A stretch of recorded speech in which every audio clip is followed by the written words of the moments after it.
I bring in that mind-body piece, that emotional eating, really trying to dig deep into, why people have gotten where they are in the first place.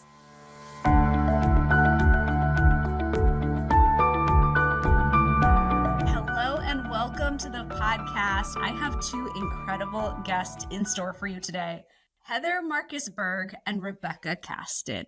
If you are in South Florida, you know I am talking to wellness royalty. These two ladies are so beloved in the space. They have been doing this for a while. They know everyone in the community, and they have served with such love. So welcome to the podcast. Thank you. We're so happy to be here. Yeah, so what an intro. Thanks. Yes. So I've known these amazing women for a while now, and I want each of you guys to introduce yourself. My audience guests get such a treat today. Two powerhouse women on the podcast to dive into our topic. Today, we're going to be talking about perimenopause, menopause, midlife, and some different approaches, some different mindsets and perspectives and tools we can take during this beautiful season of life. That's a beautiful transition. And why not have the tools to enjoy it as opposed to suffer through? So Rebecca, I'll let you kick off. Will you introduce a little bit about yourself, what you do, and why you do what you do? Thank you, Shivani. Okay, so I am a board-certified health and wellness coach. I'm also a mind-body eating coach. And I practice functional nutrition. And as you know, Shivani, soon to be a functional diagnostic nutritionist. But what I practice is functional nutrition. Is really looking at the root cause to people's, we'll call it, imbalance in their bodies, right? Whether it's a woman going through perimenopause or menopause, or someone dealing with any other kind of health or metabolic issue. So not only do I use food as medicine, and I really feel so strongly that food is so powerful, and you have all those cliches, you are what you eat, what doesn't, heal you, will kill you, like all of those. But it's so true. So how we nourish ourselves at any given point of time in life is going to determine how we're feeling, and how we're going to age. And then the other piece, which makes me different than most nutritionists, is that I bring in that mind-body piece, that emotional eating, really trying to dig deep into, why people have gotten where they are in the first place. So we do a lot of really, really good work in healing the whole person and the whole body. Nice. And what Rebecca Casten is not sharing with you is we share many clients in common. And this woman is just like in functional medicine, when I refer out to functional medicine, and they know how to really dig deep and investigate into what is it that you're doing that's actually setting you off in so many ways around your health. So I have certain clients with Rebecca where I'm like, she figured that out for you. It was your deodorant that had an ingredient you're allergic to. It was this other thing you were doing. Yeah. Like, you really dig into the ingredient list of everything someone's doing to understand what is setting them off, what's causing the histamine reaction or the allergic reaction or the issue, which I think is so wonderful that you get that granular with people and give them that comfort that, hey, I'm here for your whole body. We're not just going to talk about what to eat. We're going to talk about everything your body is consuming in a sense. Exactly. And it's really about, like the deep listening, right? Because a lot of people, and especially a lot of the clients that we share, they come to me, they've been to multiple doctors, they've had every standard test imaginable, and every doctor says to them, there's nothing wrong with you. Here's an antidepressant, here's the... which is really, it's not frustrating. They're not being heard, and their symptoms are not being validated. So what I've learned over the course of my career is not only diving into the granule, but is listening, right? These doctors are missing that piece of really listening to their patients. And yeah, I like the Sherlock Holmes part of it also. It's like, it could, like you said, it could be your deodorant, or it could be, a trauma. So that's a very exciting part for me and for my clients when they say to me, oh my God, no one has ever asked me that question before. And that's kind of the sweet spot where you're able to really start helping people heal. Absolutely. And so many of us need that clinician, that practitioner, that person who can show up and say, I'm listening. I'm paying attention to you. I understand you're coming to me and saying nothing is working. And I'm also here to hold space for what is it really underneath? Because you're right, it could be a trauma. It could be something we're just not catching for ourselves and no one else is Yeah. putting the flashlight on it. And suddenly unearthing that and bringing light to it can be the one key thing we need where everything will shift. Exactly. And that's really powerful. So Heather, welcome onto the podcast. Will you Thank share you, a little thank bit you. about yourself and what you do and how you support women on their health journeys? Absolutely. Thank you so much for having us on this podcast, Shivani. And I am a certified yoga teacher, certified meditation in variety of traditions of meditation, as well as a Buteyko Breathwork international certified breathwork instructor. And I'll talk about that more in a minute, what that means. And I've been practicing yoga since 1991, since I was 19 years old. And I'll admit, I'm 55 right now. So I've been practicing for quite some time and teaching full time since 2012. And I really like what Rebecca was talking about, the whole idea of, being Sherlock Holmes and figuring out what's going on and listening. And I came across this quote, which made me remember that said, listen to understand, not to respond. And I feel like right now, especially with women who are going through perimenopause, menopause, even postmenopause, we need to be heard. And sometimes we don't even need a specific answer. Sometimes we really do. We really need that help and need the answer. But sometimes we simply want to be heard. And I truly believe that is a big part of what I do right now, especially when I work with clients one-on-one. When I first meet them, it's all about listening. I want to and need to understand what is going on, because a lot of it with these changes that we are going through, a lot of other practitioners, doctors, and whatnot are not listening. And they just need to go in for 15 minutes and check something off of a list. That said, I'm not a doctor, I'm not a therapist, but what I do is very therapeutic. And because this is a time in our lives when so much is changing, our joints can hurt. Our movement is different. And so there's that saying, just because you can doesn't mean you should, really needs to come into play. And so I really work with women to help them create a routine so that they can keep movement in their routine daily, which is so important. And depending on what those symptoms are and what they're feeling, incorporating breath work. That's one thing that so many people don't recognize, that during menopause, perimenopause, during menopause, how we breathe can affect how we feel. And because our hormones are fluctuating, and I can go into that in a little bit, declining progesterone and estrogen, it actually disrupts our breathing patterns. And there's so much that can happen. And that is what I do. I really enjoy working with women who are going through this. I feel like I can speak to it because I'm going through it as well. I get it. And I have been able to mitigate, not get rid of completely, but mitigate so many of the symptoms that were intense.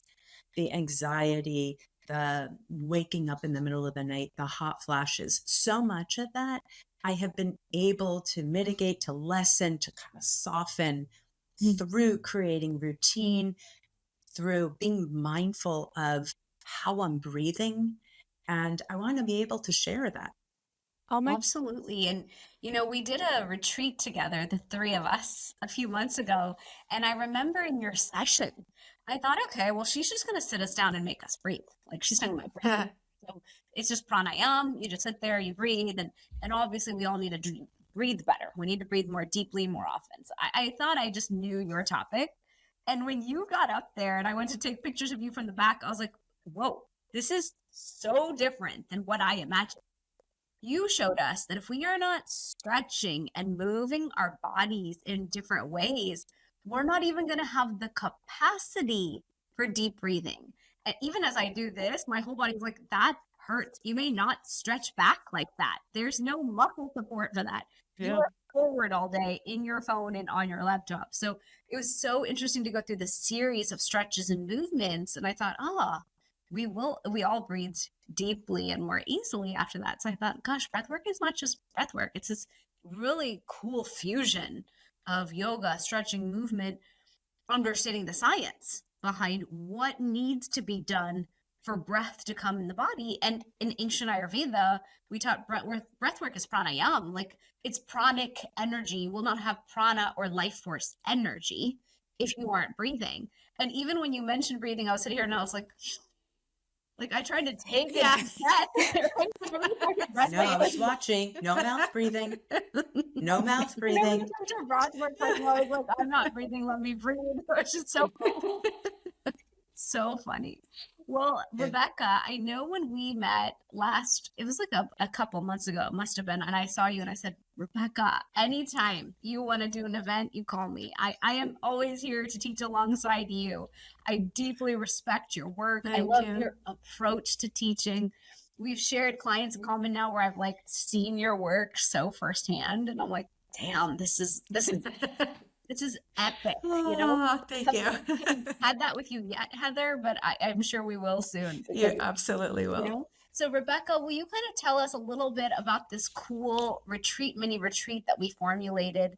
Because it was right in line with so much of the programs you already do with women. So will you kind of share the ethos behind it for people? Yeah, so the ethos behind that retreat, and it was such a wonderful day, and I'm excited for the three of us to, as we say, take it on the road, because I think the messaging that we shared with the women there was not only powerful, but I'm going to rephrase, it was very empowering, but also very nourishing, right? So I, even before the three of us got together, what I created was what I call my hormone harmony blueprint. And it basically has 3 pillars where both of your expertise kind of really meshed so well with it. And the basic message is that most women come into this part of life thinking that they're broken, that there is something wrong with them, because that's basically what the information has been, from the beginning of time. When women go through menopause, their body is shutting down, their body is failing them, and it's something that we have had to accept.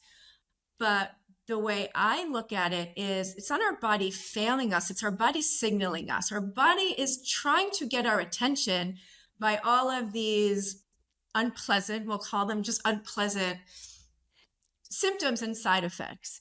But what the body's actually doing, it's trying to get our attention to say, hey, if you nourish me well, if you breathe well, if you give your body the stability and support, you'll feel better, you'll feel more balanced. So I use food as information. And when we eat well, and our body's happy, right? Our body gets all the nourishment it needs. Inflammation goes down. When inflammation goes down, your hot flashes go down. We sleep better when we've eliminated or reduced sugar. We sleep better when we're eating more protein and getting more fiber. And when that happens, we restore balance in the body. So the 3 pillars where you guys came in so beautifully, the 3 pillars of my hormone harmony blueprint is nourish. So let's eat anti-inflammatory foods. Let's balance our meals. And we really intentionally target nutrients for a woman's body.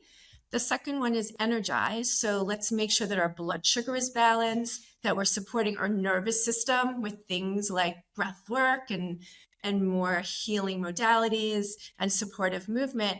And thriving, which I think is the most important, is at this stage of life, creating those boundaries, creating rhythms for ourselves, honoring the things that our bodies have done, right? Honoring that this body has birthed children, this body has supported family members who may have been ill, have run marathons, have climbed mountains, have, you know, gone through traumas and hard times. And with a lot of women, you'll have that. Women who have kind of hit rock bottom, lost everything, and then have had to rebuild their lives.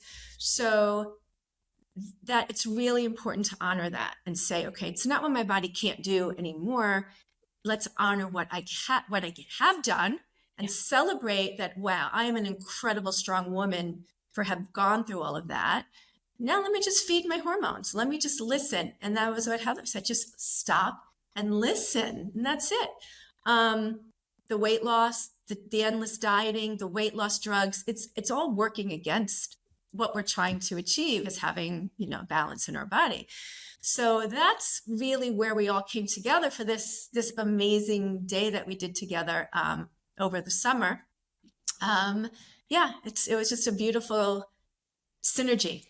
Yeah, it Of really all of was. our love and our talent. Yeah, it was beautiful. I mean, the audience, the women who attended were there to really nourish themselves. And I think it was such a beautifully designed day in a beautiful setting. And I do hope that we can take it on the road into other beautiful places. We're in South Florida, land of so much wellness. And I think a lot of times the messaging around midlife, perimenopause, and menopause, at least all that initial messaging I got was like, that time's going to suck. You need to go find some tools. And so I initially did listen to that. And I was like, okay, they say HRT is the solution. I'll just do it. Let's go. It'll hold me. And then I too had to laugh because I was like, you know, you teach an entire preventive lifestyle. And that lifestyle is actually a powerful toolkit to kind of hold us through each transition. And so that's kind of been my body of work for these last few years since then, or 2 years. Like, how do I explain how the Ayurvedic lifestyle, circadian rhythm, Ayurvedic gut health practices, how these all support us in feeling whole, healthy, happy, and nourished in this time? With that understanding of when the symptoms come along, according to the Ayurvedic perspective, we call it the Vata time of life. This is a Vata season. And so it's that much more important. And if you don't know what Vata means, it means air and ether from Ayurveda. So it's a season of our circadian lifestyle that's a little bit more drying. And so from our perspective, we look at it as, okay, it's a season, but now where are we going to bring diet in to be so nourishing and powerful and really use food as medicine and the intelligence piece to understand how to support the body from the ground up? And then how are we going to bring in breath work, yoga, meditation as equally important to hold the body in balance and harmony? So I love that you use the word harmony, because I think that's what we're seeking, but it's so elusive to us. And we're like, I just want to feel normal. I just want to feel balanced. I just want to feel harmonized like my usual self, but I'm not finding it. And so that's where I think we're bringing in 3 different key pieces of ancient wisdom and sciences, maybe like 6, because we each hold a couple. And then that's the beautiful toolkit we're trying to transition people into applying to themselves or transform themselves with. So Heather, when it came to the workshop, you talked about how breath changes as we age. And I remember hearing that and being like, that topic I have not heard. I love all my podcast guests. I learned so much from this podcast. So I've learned about cardiometabolic shift, brain shift, genitourinary shift. Of course, there's going to be a gut microbiome shift, which no one's really talking about that one yet. But of course, as we age, if your cells change, your gut will change too. Absolutely. So there's a breathwork shift, like a breath shift with the body as we're aging too. That's so fascinating. Will you explain that? Yes, I'd love to. Okay, so let's see if I can do this because there's so much. So during menopause, our hormones, they can decline. The progesterone, the estrogen levels, and this declining of the hormones can disrupt our breathing patterns, which then can lead to shallow breaths, which then can lead to anxiety, which then can lead to sleep challenges such as insomnia, such as snoring, sleep apnea. And as I mentioned when I was talking about my, at the beginning, introducing myself, I am certified in a type of breath work called the Buteyko breathing method. And without going down a whole rabbit hole, it's just named after Dr. Konstantin Buteyko, a Russian physician who really discovered in the 1950s, he discovered that we need to come back to nasal breathing, breathing through our noses as much as possible. We need to breathe a little bit slower and a little bit softer. Because he did this when he was studying medicine, he was noticing that his patients, the ones who were sick, the ones who stayed sick, the ones who were not getting any better, he found that they were mouth breathing, they were breathing very upper chest and shallow, they were breathing quickly, all of that. And so he thought to himself, I'm going to switch it around. I'm going to have them breathe through their noses lightly, slowly, and low or deep. And let's see if that changes things. And that did. It really helped a lot of his patients get better quicker. Of course, being compliant with breathing like that was super helpful. And so kind of tucking in the back of your head, that Buteyko breathing, the Buteyko breathing reminds us to breathe through our nose. That's what it's all about. It's about breathing more efficiently so that our diaphragm moves more efficiently. Also, the Buteyko breathing method is all about reducing air volume so that we don't take big breaths, not taking big inhales, not making huge exhales, really controlling the volume. And something where we control CO2. We build this CO2 tolerance, and I can talk about that in a moment. And when we breathe through our noses, lightly, slowly, and deeply, a lot of those hormonal shifts can start to soften and come into balance. Because believe it or not, when we breathe through our mouths on a consistent basis. So of course I'm talking right now, so I'm breathing through my mouth, but I like to use the example of if someone sleeps with their mouth open all night long, they sleep on their back, their mouth is open, sleeping anywhere from 5, 6, 7, 8 hours, right? Breathing through their mouths.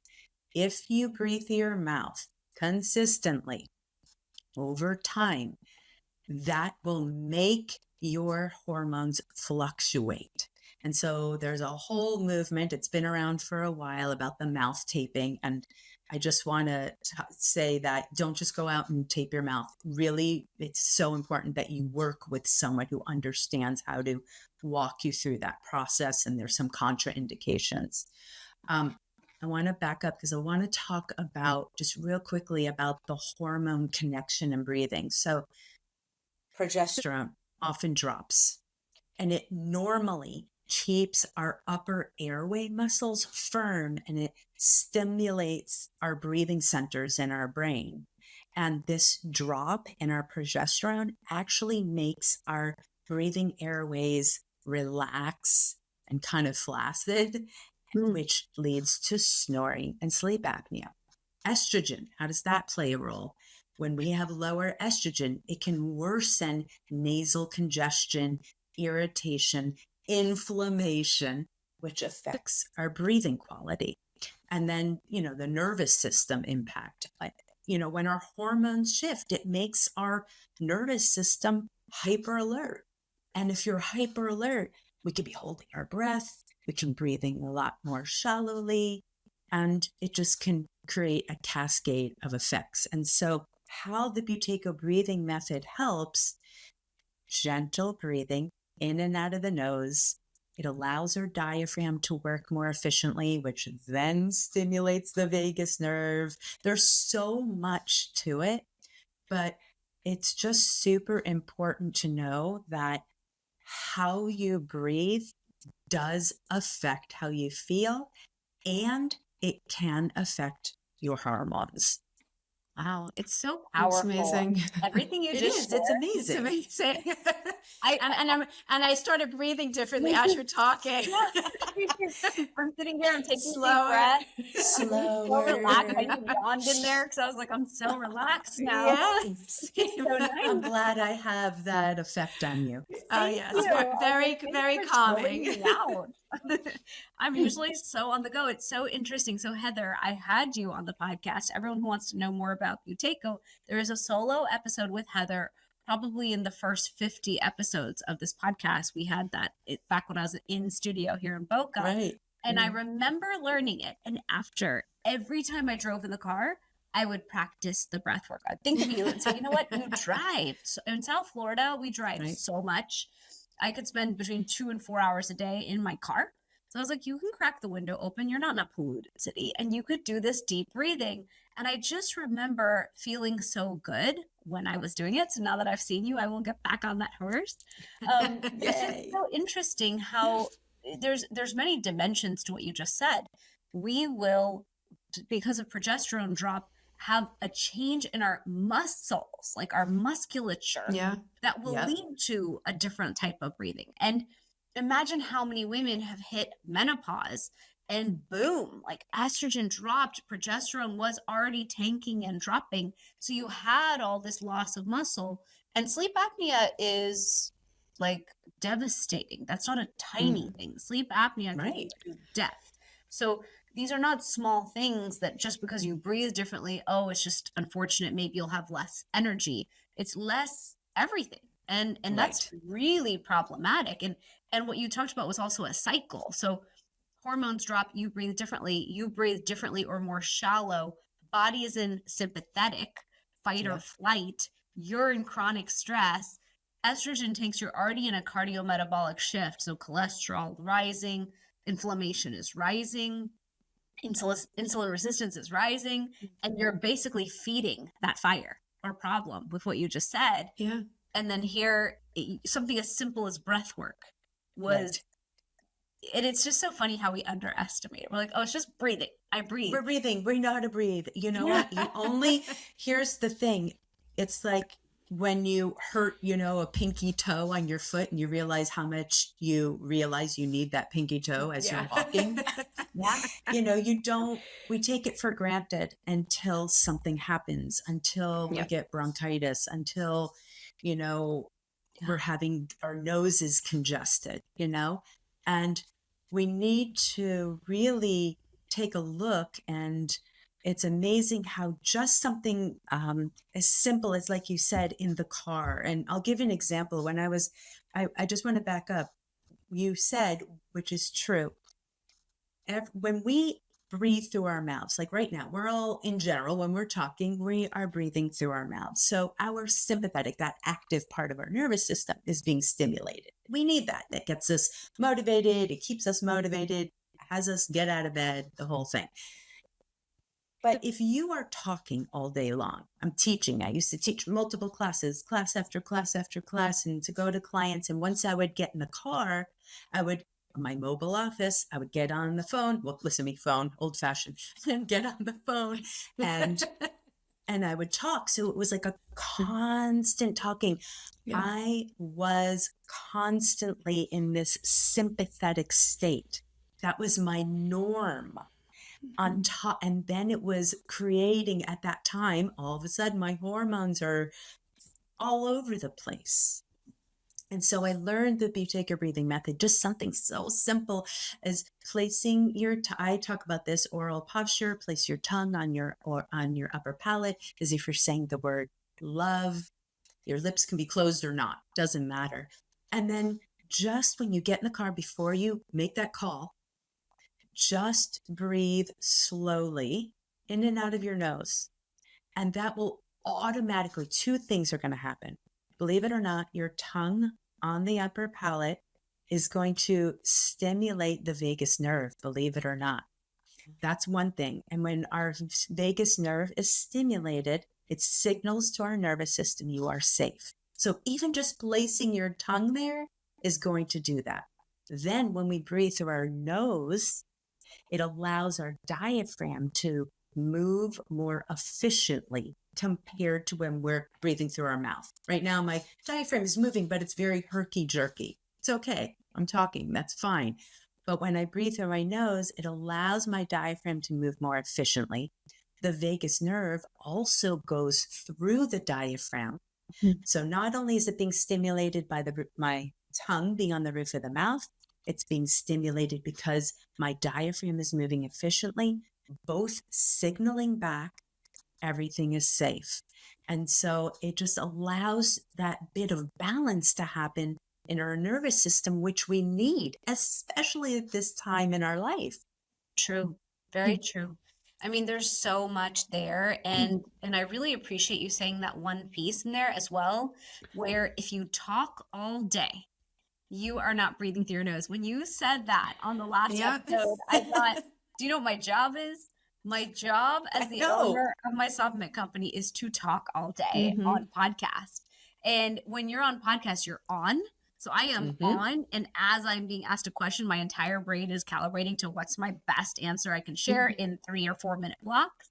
So I talk all day, and what I have noticed, because I've been doing this for about 3 years now, when I hit done, I immediately want to never talk to another human again in my day. Same. I want to And yet, if you do client work, imagine if you have clients or you have very close friends who are women, a lot of times we communicate on voice memo. A voice memo is like a long form podcast. Sometimes I do 30 minutes of messages on my walks, and I'm like, you know what? You need to have some boundaries here. And really, the argument is for the breathing. Like, I need to breathe through my nose at some point in my day. And it's just, there's so much there. And we're going to have to do another whole episode, Heather, because I don't even store my tongue at the top of my mouth. So that should be your default. Yeah. Default. I know. When you're not singing or eating or swimming or, you know what I mean? Yeah, but mine doesn't sit there. So imagine the lack of vagus nerve stimulation chronically 24/7 for that class of people who just don't do that naturally and have to retrain for it. Like, that's fascinating. Like, what if that's 25% of the population or something? Who knows? I don't know what percentage of us are funny. You know what? Placing your tongue on your upper palate will change the world. Yeah, I think so. Can you imagine if that's what it takes? Your new slogan. Yeah. So less talking, more breathing. Yeah. Less talky, more eaty is what we used to say to my kids. Like, less talking, more eating. Yeah. So here it's less talking, more breathing. More breathing. Yeah. So Rebecca, coming back to you, when it comes to our hormone health, as we're shifting in perimenopause, menopause, breathwork is apparently another huge I wouldn't call it a metabolic shift, but it's another huge shift that can take place as our hormones shift. What are some of those key things that you see women come to you for, or that you're seeing just happen in the shift, that you're able to support with from an angle or from a perspective that people don't think of? Like, is it more diet? Is it more everything we consume physically? Where are you kind of seeing women need the most support right now?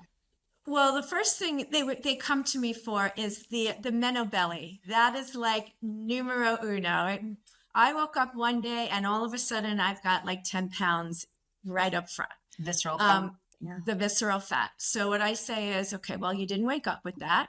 That is a product of your habits over the last decade or so. And then, the brain fog, the hot flashes, the sleepless nights, the joint pain. I mean, I was grateful I went through menopause at 57. I'm 61 now. So I had my hot flash at 57. I was like, I thought I had outsmarted menopause.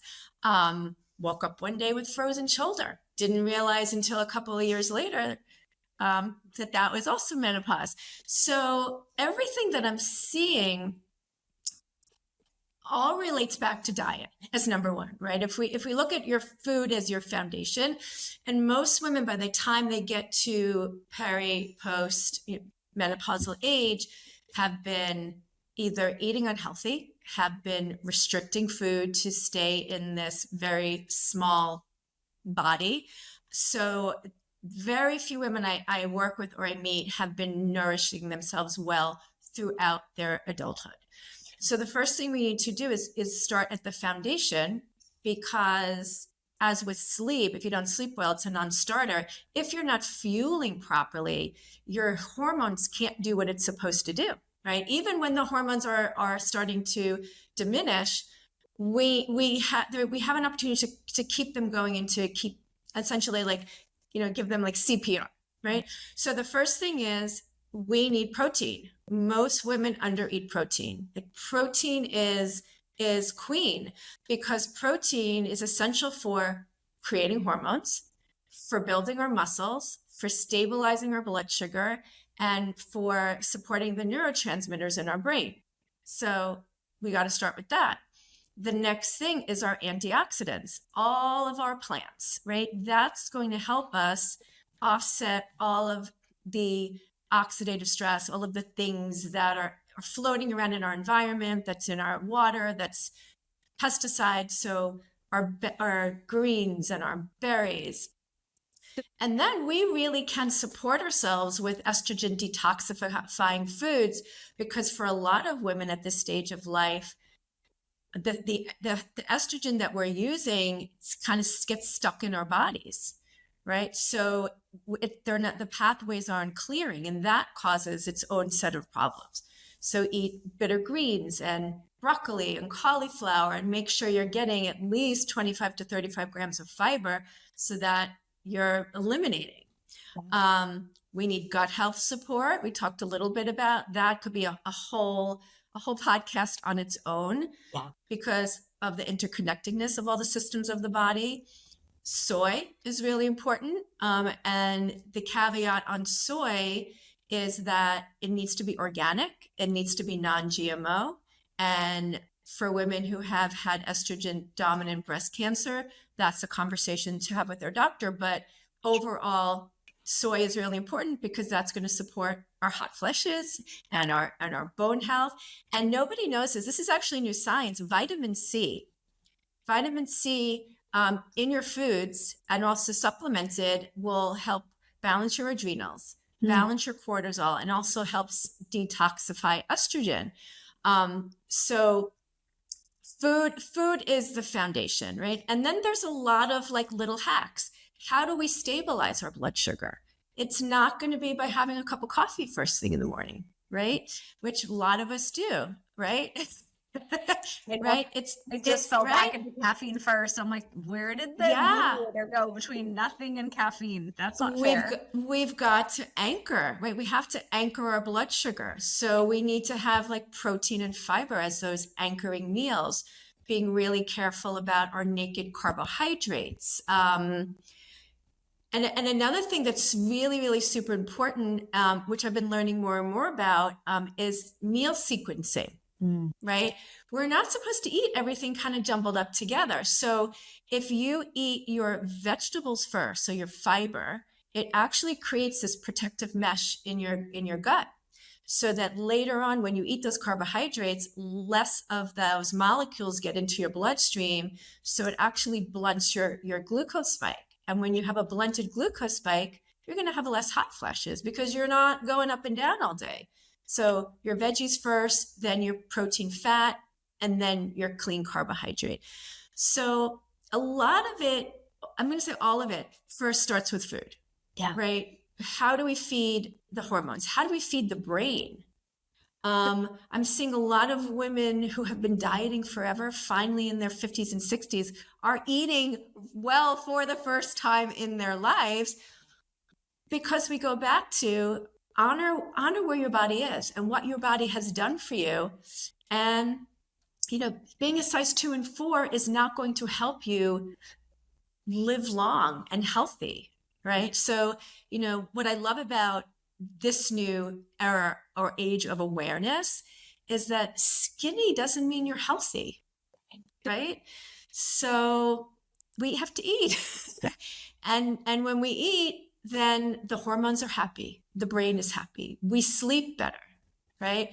So it's really learning how to eat whole foods, nothing processed or minimally processed, avoiding alcohol, and finally, for a lot of us, for the first time in our lives, we are allowing ourselves to nourish ourselves in the right way. From a food perspective, there's a lot of nourishment in other places, but yeah, food is really, really, really important, and the right food. Absolutely. And a lot of times people say, what, I know how to eat well. I don't need a health coach. I know what I'm supposed to do. I'm just not doing it. And recently I was talking to a family member and I said, anytime I know I have to make a big change with my health, I hire a health coach. And guess what I am? I'm an Ayurvedic health and lifestyle coach. That's what I am. I'm a practitioner of this system of medicine. But in the end, what am I doing? I'm coaching. And coaches need coaches all the time because it's called the leveling up. And I said, with food, it gets so personal because you're so usually set in your patterns around food. I know the food I like. I know the foods I have to give up when I want a body change. I give up my nachos. I give up my Chardonnay. I'm like, cut the categories called bad, move into the categories called good. But anytime someone's like, oh, just eat more fiber food, I'm like, I don't want to. Those are not the foods I like.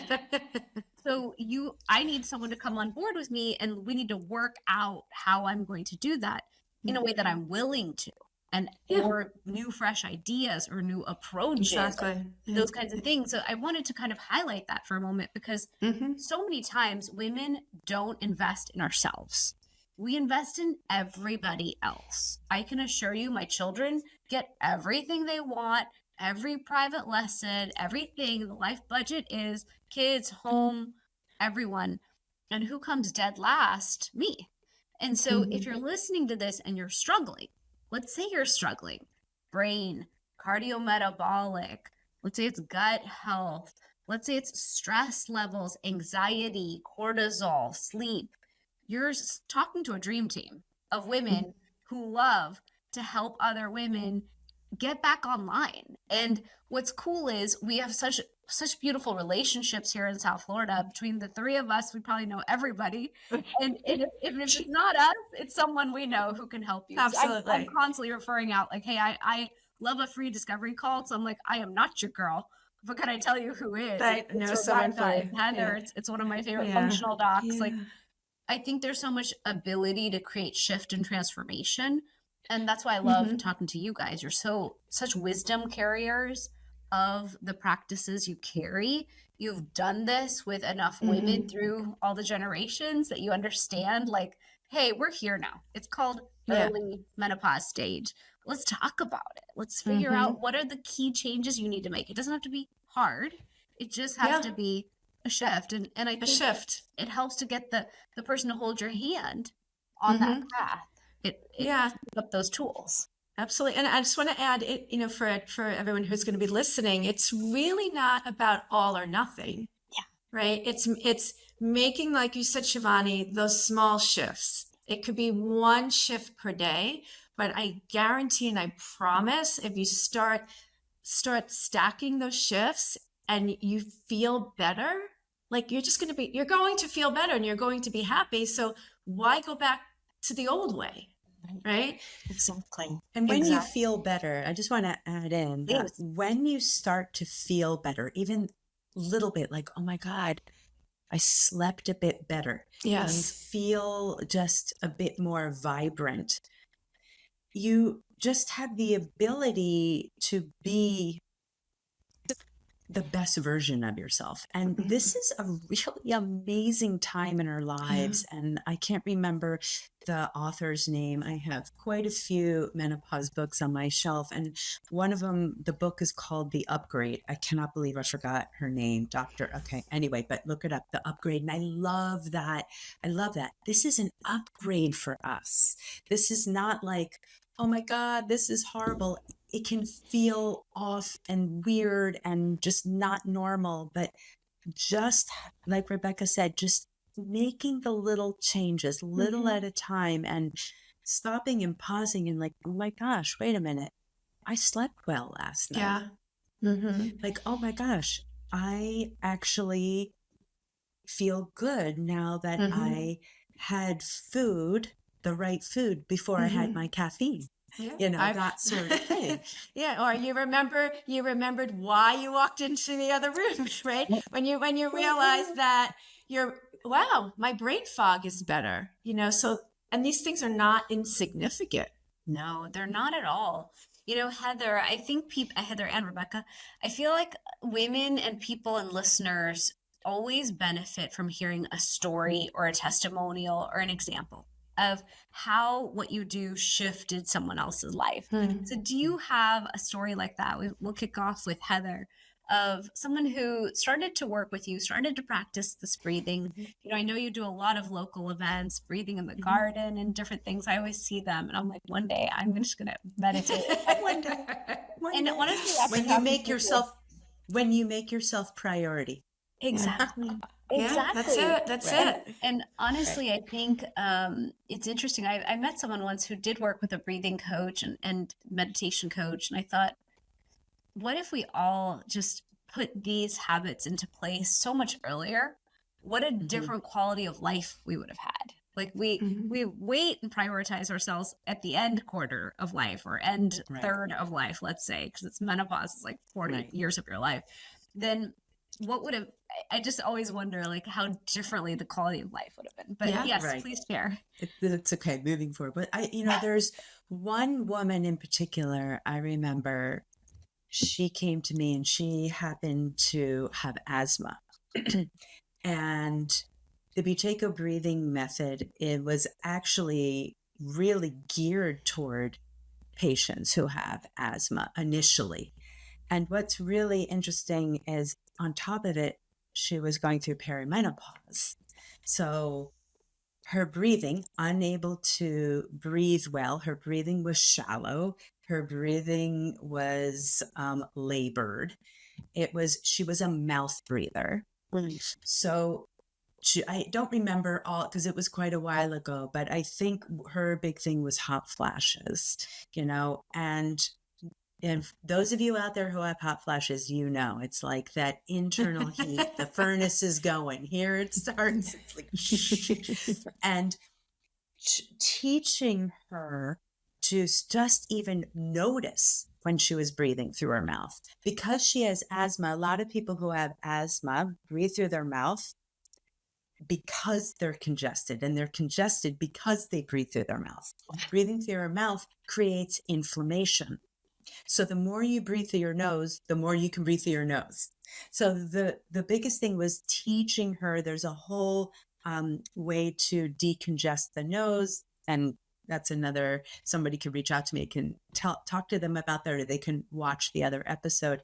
But I taught her how to decongest the nose, then to be able to catch herself when she was breathing through her mouth so that she could breathe through her nose more often, then giving her some of the small exercises. I'm not one of those people who say, you need to sit for 30 minutes every day and do this, because realistically, I know people are not going to do that, but little micro practices, it's more accessible, 5 minutes here, 3 minutes here, 2 minutes there, 5 minutes here, but put it in multiple times a day.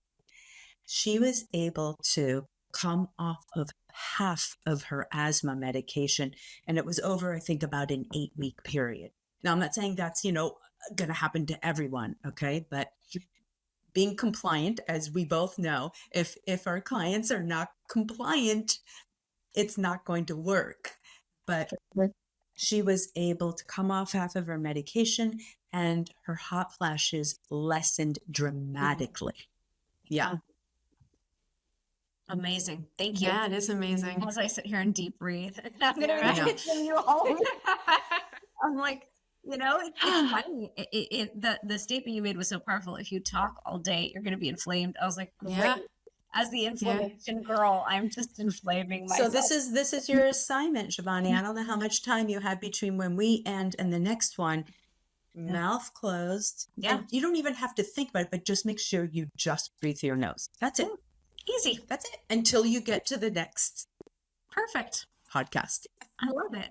And whenever I get off podcasts and I start walking around the house to prep to go pick up the kids, 5 minutes of breathing. Easy. Mhm. I love homework like this. Micro homework is I so love it. doable in tiny spaces. And so, Mhm. Rebecca, before we wrap today, because I know we're hitting the end of our time together, Yeah. will you share a story? Yes, there are many, but one really stands out. So a few years ago, I was working with a woman. She was 52 years old.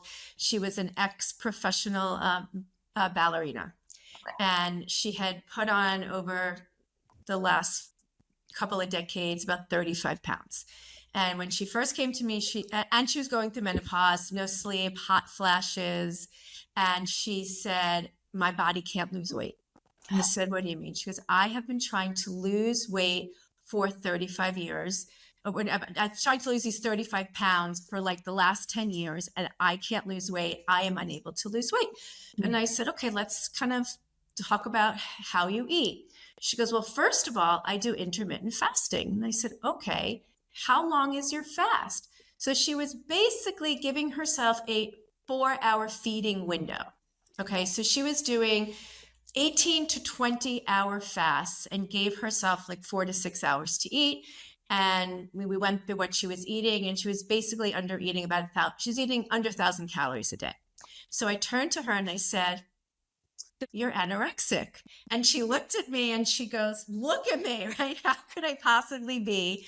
I said, "Your body is starving. So whatever you are eating, the body is holding on to. And until you start fueling your body and feeding your body your hormones, you're never going to lose weight. You're never going to resolve the hot flashes. Sleep is always going to be a problem."